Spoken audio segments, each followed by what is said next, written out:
Now, Singapore is well known as a city in a garden, and making this happen took centuries. We can trace it back, in fact, to the time of Stamford Raffles, where the new exhibition digs deep into the roots of Singapore's landscaping history. Well, it's part of the country's bicentennial commemorations, and this year also happens to mark the 160th anniversary of the Botanic Gardens. June Low reports. This area at Fort Canning Hill was formerly called Government Hill. Many know it for its historical significance. It was here the British decided to surrender Singapore to the Japanese in 1942. But what many may not know is that plans to green the country were rooted here. Now, if you were to go back to 200 years in time, the British were already experimenting with growing spices at Fort Canning Hill.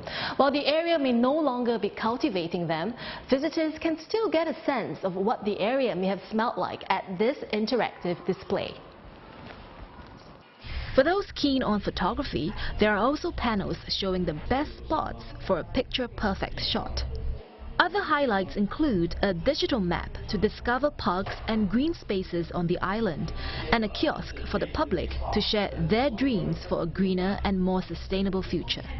We hope the public can take back and better appreciate how far Singapore has come today in terms of greening movement and join us as a steward for our natural heritage. More importantly itself is greening, sustaining and growing the greening of a nation is not easy. We cannot rely just on a government. We also need the support from a community. Our work is not complete because there's still so much more that needs to be done. So even as we recall the greening journey that we have taken over the past 200 years, we also have to look forward to what's ahead of us.